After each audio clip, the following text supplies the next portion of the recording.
And today I wanted to talk with you guys about my favorite animal on the entire planet. Can you guess what it is?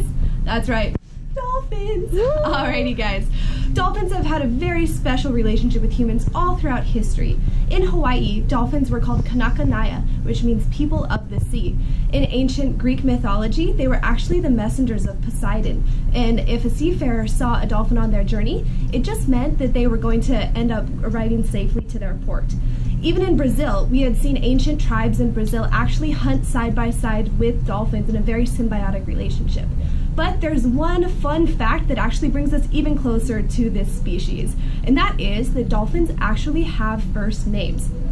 So I know that sounds kind of crazy. When you guys come out on our tour, you're not actually going to see a bunch of dolphins go, "Hey Fred, have you seen any fish over there?" They don't speak English, but they do have a very complicated form of language, and it's actually made of clicks and whistles using their sonar. So it's very beautiful language. I'm gonna play a clip for you guys to hear it right here.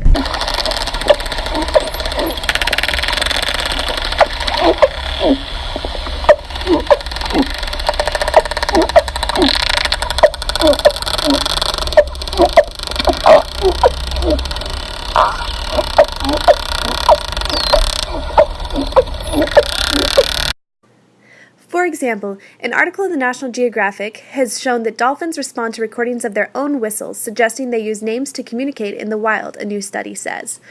We already knew that bottlenose dolphins can follow recipes in preparing mollusks, they can help other species in distress, and possibly do math, so it may come as no surprise that the marine mammals also call each other by whistles that act as names. Past studies have shown that individual dolphins have a unique whistle called a signature whistle that they often use in one big group setting, like when several pods of dolphins meet at sea. The idea that dolphins have a name in the form of a whistle has been around since the 1960s, and studies of captive dolphins have shown that the animals are responsive to the whistles of dolphins that they know. But a new study takes the theory a step further by asserting that a dolphin will respond when it hears the sound of its own signature whistle, repeating the whistle back in a way that seems to say, "Yep, I'm here, did you call my name?" Explained by Whitney Friedman, a dolphin behavior expert at the University of California, San Diego.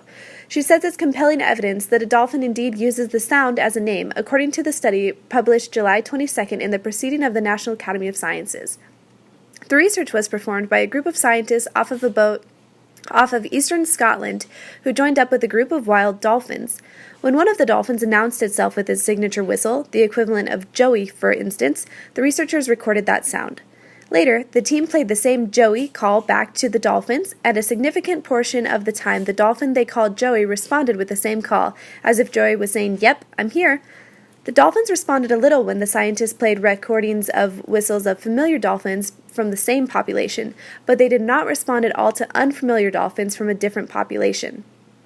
The finding shows that signature whistles aren't just noises dolphins produce, but also signals to which they respond. A fantastic contribution toward understanding how dolphins communicate, said Friedman, a National Geographic grantee who was not part of this new study. And I know that some of you guys might be wondering how the dolphins actually learn their names. Are they named by the pod when they're older? But actually, dolphins are just like humans in that they are named by their moms. For example, if you see a new baby dolphin, you will actually hear the mom repeating its signature whistle, its name, to it over and over and over again for 3 straight days. And by the time that baby is 3 days old, it will actually already know its name. That fact right there is why a lot of people believe dolphins are actually smarter than humans, just because of that. Yeah. And also, I want you guys to really pay attention on the tour. For when you come, I know a lot of people are just watching them, so excited, but not a lot of people really listen. So I want you to really focus on if you're hearing them interact with each other, because who knows, you might actually be hearing a baby dolphin say its name for the first time, which is an absolutely incredible experience. Alrighty guys, for those of you who don't live in the beautiful Hawaiian Islands and you still want to help dolphins, they're still your favorite animals, and you want to make sure that they are safe and well protected in their wild environments, there is so much that you can do. It does not matter where you live.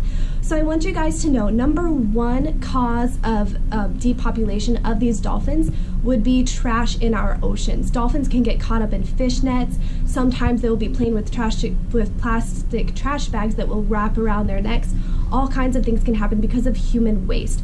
So what I want you to do is go to your favorite outdoor area. It doesn't matter if it's in the middle of Kansas. Sometimes the wind can sweep up the trash from that area and bring it all the way to the Gulf of Mexico. That is very far for that trash to travel. And number one thing, guys, that I really want to put out there is that when you have balloons, and I used to do this too, either for celebrations you would let them go, or for in memorial of something you would let these balloons go, they have to deflate, and usually they end up deflating over the ocean. And when you see these balloons, they actually look a lot like a jellyfish. And so what a lot of times can happen is that's a sea turtle's favorite snack, and they'll end up eating those balloons, get it caught in their digestive system, and they end up asphyxiating or suffocating from that. So number one thing you could do is just be conscious of your plastic. Make sure that you clean up your favorite outdoor area. And number two is keep in mind where your balloons are going. Make sure that you dispose of them properly, never letting them out into the water. For example, you can see in this clip that was taken at Electric Beach, one of our favorite snorkeling spots on the west side of the island, that we have found plastic bags which look dangerously like a jellyfish to a sea turtle, which is actually its favorite snack. We also saw a collector's urchin who was actually trying to camouflage himself with a Band-Aid. Don't worry, I took it away from him and we gave him a couple rocks to use for natural camouflage instead. Also, you can see us grabbing some fishing rope. These ropes and discarded nets can be very dangerous, especially to dolphins, because dolphins are mammals. That means they need to breathe air. And when dolphins get tangled, sometimes they can't make it to the surface and end up suffocating.